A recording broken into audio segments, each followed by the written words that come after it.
Minions and Monsters is super fun, and the best part is that besides the jokes for kids, the movie also has a lot of details made for older viewers to notice. Did you catch these details that almost no child noticed? Dort or Gort. One of the funniest characters in this movie is Dort, a robot from outer space who ends up becoming an ally of the Minions. His design follows the style that many robot characters had in old movies, since the film takes place in the 1920s, during the golden age of cinema. That is easy to notice, but what only older viewers manage to catch is that Dort is not just a generic robot from movies of that era. In reality, he is a direct parody of Gort, the robot who appears in the movie The Day the Earth Stood Still, released in 1951. Kids do not even know this movie exists because it is such an old classic, and many adults do not know it either, so only people who are old enough and have knowledge of classic movies caught this fantastic reference. And that is only the first of the 13 things only adults noticed in Minions and Monsters. So grab your popcorn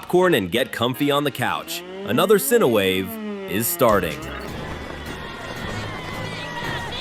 Hollywoodland. Things start getting really crazy when Irene, a giant monster made of slime and eyes, starts attacking the city, and the Minions need to stop her. In the middle of her attack, Irene rips out a giant statue from the Bright Brothers Picture studio and throws it at a giant sign that says Hollywoodland, causing the land part of the sign to be torn off and leaving only Hollywood behind. Maybe you know that Hollywood is a district of Los Angeles and the birthplace of the American film industry, so it is easy to imagine that this scene is a joke inventing an origin for the name Hollywood. But it goes way beyond that. In real life, the famous sign that was built in 1923 really was called Hollywoodland. This is not something Minions and Monsters made up. It was only in 1948 that the word land was removed from it, causing it to become known as Hollywood. This Minions joke reveals a fact about the history of cinema that kids do not even know, but that some adults were able to understand because they knew the old name of Hollywood.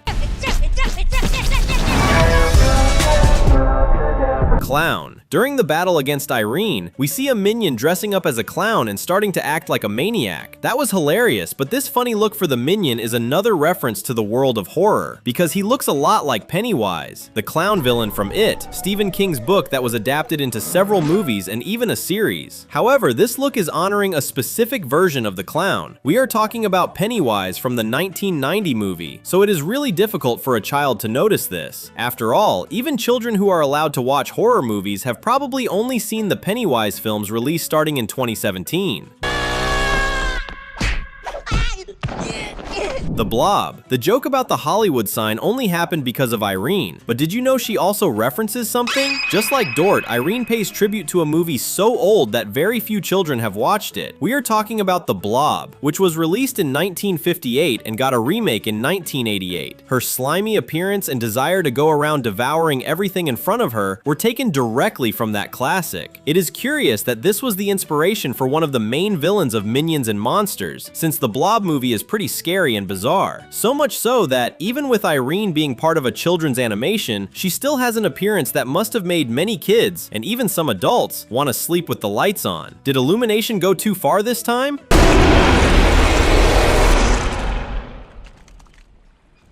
Shoggoth. To make things worse, Irene is not inspired by just one monster, but by two. At the same time that her look reminds us a lot of the 1958 classic, Irene was also inspired by one of the scariest creatures in horror books. This monster's name is Shoggoth, and he was created by writer H.P. Lovecraft, appearing in the book At the Mountains of Madness from 1931. It may seem impressive that Minions and Monsters would take inspiration even from horror books like those by H.P. Lovecraft and Stephen King, instead of only from movies, but this is not even the first case where H.P. Lovecraft influences this film. We have already talked in past videos about how Goomy is a reference to Cthulhu, another creature invented by the writer. Minions and Monsters may be for children, but its story is truly full of references to much more serious works. Speaking of that, what is your favorite monster from the third Minions movie? Comment down below.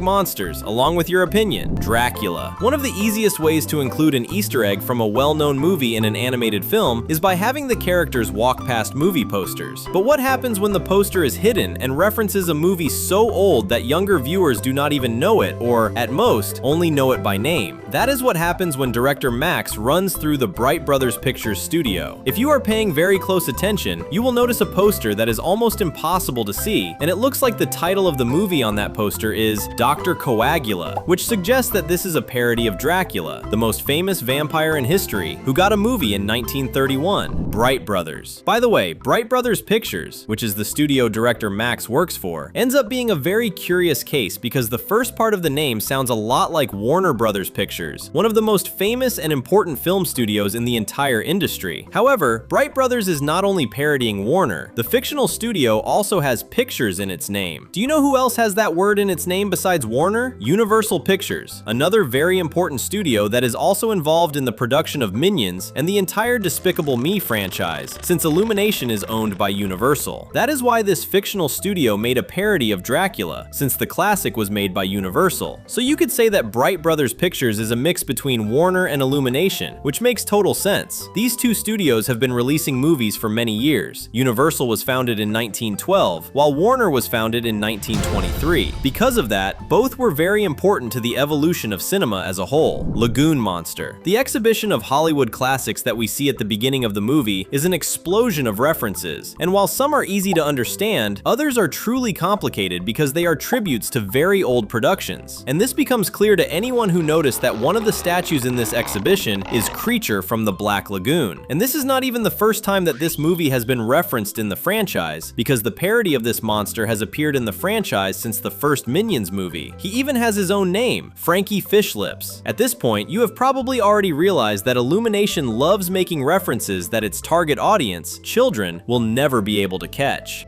Mummy. Almost every Minions fan knows that the little yellow creatures have been alive since before humanity existed, and that during all these billions of years, they worked for a countless number of villains. Anyone who did not know that ended up discovering it while watching Minions and Monsters, which introduces a few more of their ancient bosses. Among those bosses, one stands out for being a mummy who loses his life after having his bandage ripped off by a minion who wanted to use it as toilet paper. This scene made a lot of people laugh until their stomach hurt. But considering all the Easter eggs to horror classics that this animated film has, it is fair to believe that this mummy is specifically referencing the 1932 movie The Mummy, lying newspaper. When the minions are spitting on the shoes of some men, the men are reading newspapers. But Illumination never plays around when it comes to adding details, so of course there would be something interesting in at least one of the papers. Something that few people had the attention and eyesight needed to notice is that in one of these newspapers, the headline of a story says, "Good news, everybody is rich." And any adult knows very well that this could not be further from the truth, because it is impossible for everyone to be rich, and that becomes even more obvious when you have to work. When we remember that the movie takes place around the mid-1920s, the headline of this story becomes even sadder. In the 1920s, the United States went through what became known as the Roaring Twenties, a time when the country started to change and improve a lot. At least that was what it looked like, because the economy crashed in 1929, and from that moment on, the country began living through years of extreme poverty, which became known as the Great Depression. So Minions and Monsters placed a very smart detail in this newspaper to show how optimistic everyone was during those times, especially because only someone old enough to understand history will know the truth behind the newspaper. The subscribe button is right there, waiting for you. How about clicking and keeping up with everything we post? Biography. The plot twist at the end of Minions and Monsters is impossible to forget because it left everyone feeling like they had been slapped right in the face.